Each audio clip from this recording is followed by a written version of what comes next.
अस्सलाम वालेकुम, मैं हूं मुकबुल आज़ाद। गुज़श्ता दिनों तहसील हेडक्वार्टर हॉस्पिटल पे जो मैंने व्लॉग किया उस पे मुझे बहुत सारा रिएक्शन मिला। उस रिएक्शन पे बात होगी और हमारे मसाइल क्यों हल नहीं होते और इसके अलावा सरकारी मुलाजिम कितना ताकतवर है उस पर भी बात होगी। तहसील हेडक्वार्टर हॉस्पिटल में एक वाक़या हुआ, उस वाक़े पे मैंने लिखा। वहाँ के एमएस ने मुझे इनवाइट किया कि आप यहाँ आएँ, देखें, हम जो अच्छा काम कर रहे हैं वो भी दिखाएं और आपके मसले का हम हल भी करेंगे। तहसील हेडक्वार्टर हॉस्पिटल में जब मैं पहुँचा तो वहाँ सूरत हाल पहले से काफ़ी मुख्तलिफ थी।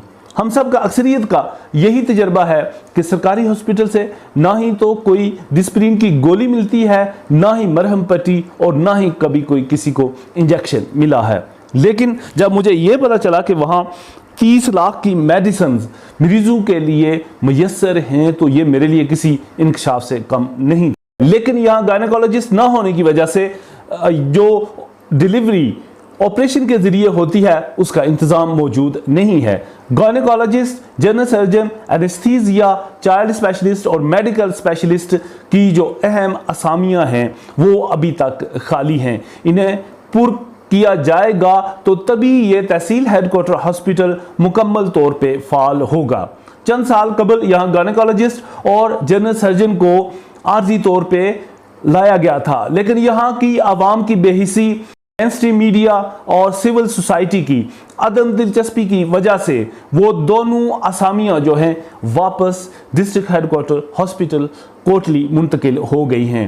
अब मौजूदा हुकूमत से तवक्को यही है और जो वजीर सेहत हैं वो भी इसी इलाके से ताल्लुक़ रखते हैं, तो उनसे कभी उम्मीद है कि तहसील हेडक्वार्टर को मुकम्मल तौर पर फाल किया जाए। तहसील हेडक्वार्टर हॉस्पिटल उसी सूरत में मुकम्मल तौर पे फाल होगा जब यहाँ अहम असामियाँ जो हैं गायनेकोलॉजिस्ट की, जनरल सर्जन, एनेस्थीसिया और चाइल्ड स्पेशलिस्ट और मेडिकल स्पेशलिस्ट की पुर की जाएंगी।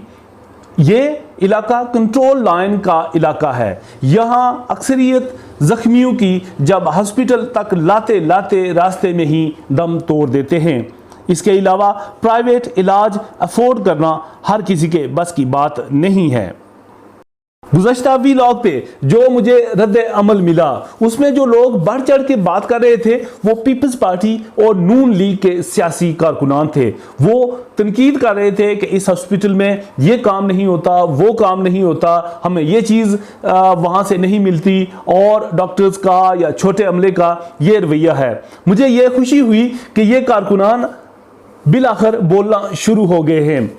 जब इन लोगों की हुकूमतें इक़्तिदार में थीं तो तब ये लोग कभी भी अपने मुंतखब नुमाइंदे के सामने ये शिकायत नहीं लेकर गए कि हमें तहसील हेडक्वार्टर हॉस्पिटल में फ़लाँ सहूलत नहीं मिली है और डॉक्टर का रवैया कैसा है और छोटे अमले का रवैया कैसा है।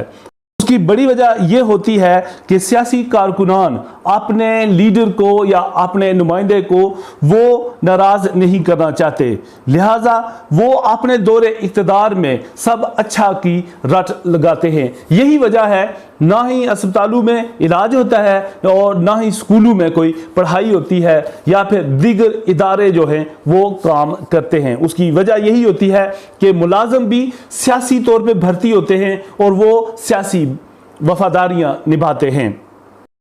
दूसरी तरफ अवाम में या फिर शऊर की कमी है या फिर वो मसलहत का शिकार हैं।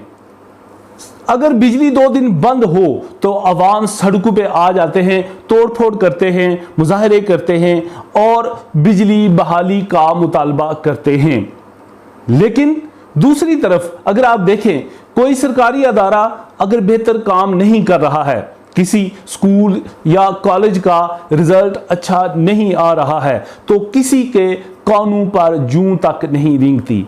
इसी तरह सरकारी हॉस्पिटल में अगर आपके साथ बुरा बर्ताव होता है और इलाज नहीं होता है तो वहां से सीधा लोग प्राइवेट हॉस्पिटल का रुख करेंगे और उफ तक नहीं कहेंगे, ना ही अपने नुमाइंदे के सामने और ना ही कोई मुजाहिरा करेंगे, ना ही कोई एहतजाज करेंगे। अवाम का ये जो रवैया है इसकी वजह से भी हुकूमतें काम नहीं करती हैं। यही वजह है ना ही तो आज सरकारी सतह पे चलने वाला कोई स्कूल काम अच्छी तरह कर रहा है, ना ही कोई कॉलेज अच्छी तरह काम कर रहा है, और ना ही कोई यूनिवर्सिटी और ना ही कोई हॉस्पिटल या डिस्पेंसरी अपनी जगह उस तरह से काम कर रहे हैं जिस तरह उन्हें करना चाहिए। अदर दिलचस्पी यह भी मुलाजा हो कि मेरे दफ्तर के सामने से गुजरने वाली सड़क, जिसे बाईपास रोड खुरेटा भी कहा जाता है, वहां पे मुख्तलिफ सरकारी दफातर भी मौजूद हैं। असिस्टेंट कमिश्नर खुरेटा और सेशन जज की अदालत भी वहां मौजूद है। इसके अलावा वहां एक बड़ा कॉलेज भी मौजूद है। इस सड़क में जगह जगह गड्ढे पड़ चुके हैं, जिसकी वजह से वहां से गुजरने वाली ट्रैफिक अक्सर रॉन्ग साइड से गुजरती है, जिसकी वजह से आए रोज वहां हादसात भी होते हैं। का तज़किरा मैंने इसलिए छेड़ा कि इस घड़े का मैं खुद शिकार होने लगा था। एक ट्राली वाला सीधी तरफ से जाने के बजाय वो गड़ा बचाते बचाते उल्टी तरफ आया और मुझे कुचलने लगा था। है कि हम मसाइल का हल नहीं निकालते हैं। महकमा बरक़ियात ने एक दुकान के ऊपर से जो लाइन गुजर रही थी तो वहां खंबे का मसला जैसे हल किया है, ऐसा मसले का हल तो पूरी दुनिया में नहीं निकाला जाता। इस पे उन्हें नोबेल प्राइज मिलना चाहिए। उन्हीं मसाइल पर बात करते हैं जिनसे हम बराह रास्त मुतासर होते हैं या फिर हमारे पास दूसरा कोई ऑप्शन मौजूद नहीं होता। बिजली का जहां तक ऑप्शन मौजूद नहीं है, यही वजह है हमें जब गर्मी लगती है तो हम बाहर निकल आते हैं।